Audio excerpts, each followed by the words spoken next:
Halo, selamat pagi Bapak dan teman-teman. Nah, dalam video kali ini saya akan menjelaskan apa itu Arianisme, siapa tokoh pelopornya, dan apa ajaran yang menentang gereja. Lalu yang kedua itu apa itu Nestorianisme, dan siapa tokoh pelopornya, dan apa ajaran yang menentang gereja.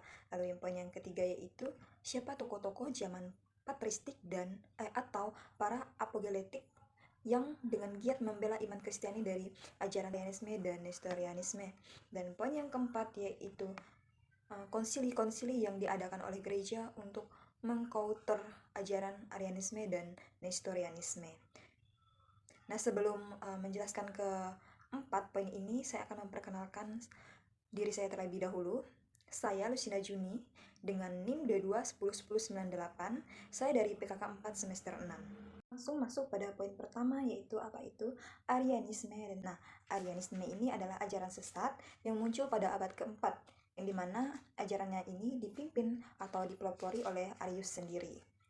Nah, dalam ajarannya ini, ia mengajarkan bahwa anak Allah itu tidak sehakikat dengan Bapa, karena ia diciptakan oleh Allah Bapa dari ketiadaan untuk tujuan penciptaan di dunia ini. Oleh karena itu, anak Allah ini tidak sehakikat dengan Allah Bapa itu sendiri. Dan anak Allah ini merupakan makhluk yang dapat berubah sehingga dia ini dapat binasa atau berdosa. Dan kemuliaannya sebagai anak Allah itu dikaruniai oleh Allah Bapa karena kesetiaannya dalam melaksanakan kehendak Allah Bapa itu sendiri. Nah, dari ajaran Arianisme ini, ajarannya ini dikutuk sebagai ajaran sesat dalam sinode di Alexandria pada tahun 320 dan kemudian dalam Konsili Nikea pada tahun 325. Pada saat ia meninggal, dan Arianisme mendirikan gereja sendiri di samping gereja resmi. Aliran ini giat memberitakan Injil di kalangan suku bangsa Goth, sehingga pada saat itu mereka menjadi orang Kristen yang Arian, dan Arianisme ini hilang pada abad kelima. Lalu poin yang kedua yaitu mengenai Nestorianisme. Nah, Nestorianisme ini adalah ajaran yang diperkenalkan oleh Nestorius sendiri, yang merupakan seorang uskup dari Konstantinopel yang dinyatakan sesat dan bid'ah oleh Gereja Katolik Roma. Dalam konsili Efesus pada tahun 431 dan konsili Kalsedon pada tahun 451.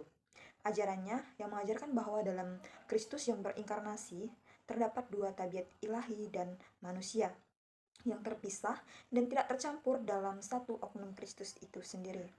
Nah, ajarannya ini berlawanan dengan ajaran gereja resmi. Dan Nestorianisme ini juga menolak untuk memakai gelar Theotokos untuk Maria, karena menurut dia sebutan ini menghina Tuhan Allah yang tidak terbatas, karena menurutnya itu tidak mungkin dilahirkan oleh orang yang terbatas seperti Maria. Sehingga hal ini menyebabkan terjadinya perpecahan dalam jemaat menjadi dua kelompok, yaitu yang pertama, mempertahankan gelar Bunda Allah yang disebut dengan Theotokos, dan yang kedua yaitu yang mempertahankan gelar Bunda Manusia yang disebut Anthropotokos untuk Maria. Nah, dari kedua gelar Bunda Allah untuk Maria ini telah lama berlaku dalam gereja, bahkan bapak-bapak gereja seperti Genes, Alexander dari Alexandria, dan Athanasius sudah biasa mempergunakannya. Bahkan pada pemujaan kepada Maria sudah berkembang dalam kalangan jemaat pada saat itu.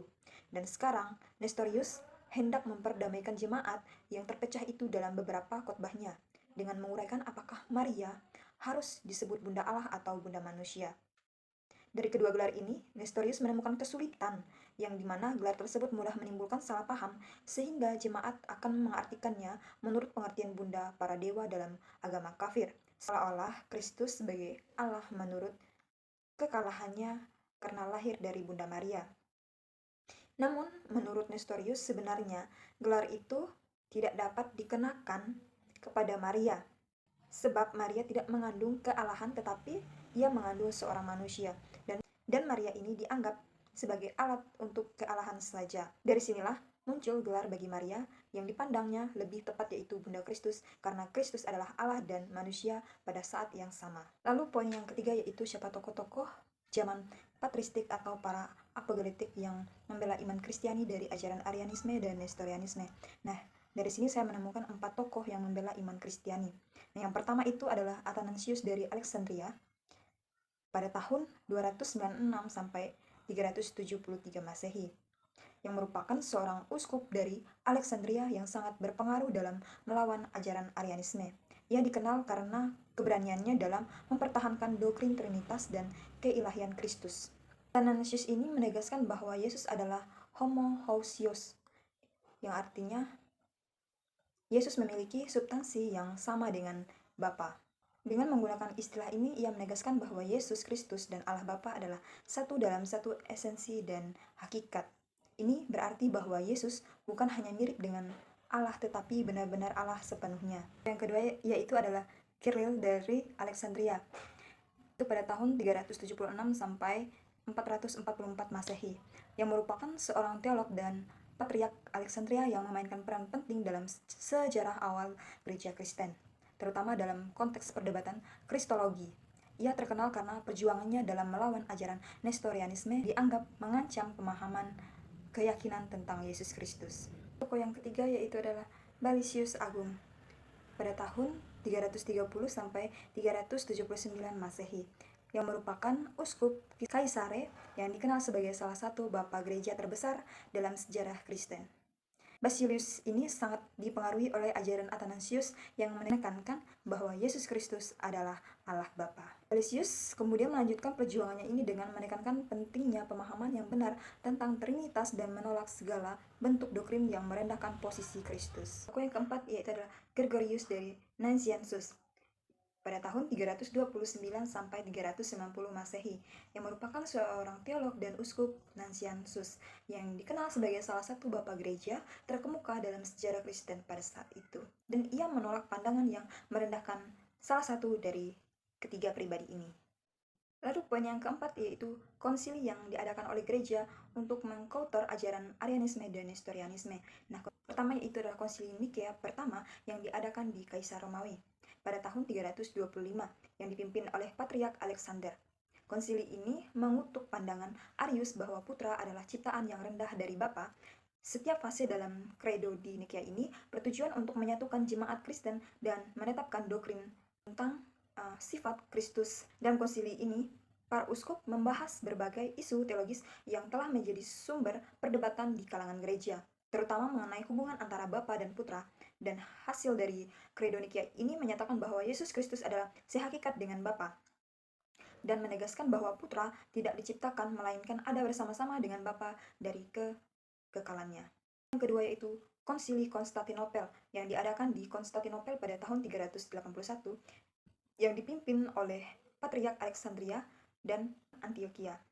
Dalam konsili ini diadakan untuk merespon perselisihan teologi yang muncul setelah konsili Nikea pada tahun 325 Masehi, dan untuk mengenai masalah Arianisme yang masih berlanjut dan mengajarkan bahwa Yesus Kristus adalah ciptaan dan bukan sehakikat dengan Bapa. Sehingga tujuan dari konsili ini adalah untuk mendefinisikan lebih lanjut doktrin tentang Roh Kudus dan menegaskan posisinya dalam Trinitas. Dan konsili ini berusaha untuk menjelaskan bahwa Roh Kudus adalah setara dengan Bapa dan menolak pandangan Arius yang menganggap bahwa Roh Kudus sebagai makhluk ciptaan atau lebih rendah dari dua pribadi lainnya dalam Trinitas. Konsili yang ketiga yaitu konsili di Efesus yang dipimpin oleh Patriark dari Alexandria dengan 250 uskup pada tahun 431. Konsili ini diadakan dalam konteks ketegangan teologis yang tinggi, terutama terkait dengan ajaran Nestorius.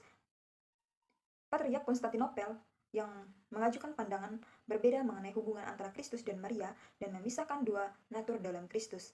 Meskipun Nestorius mengadakan konsili tandingan yang mendukung pandangannya, namun keputusan konsili Efesus tetap menjadi bagian penting dari pengakuan iman Kristen yang memperkuat pemahaman mengenai keyakinan tentang inkarnasi dan peran Maria dalam keselamatan. Konsili yang keempat yaitu Konsili Chalcedon yang diadakan pada tahun 451 Masehi yang dipimpin oleh Patriark Konstantinopel yang merupakan salah satu konsili ekumenis penting dalam sejarah gereja Kristen.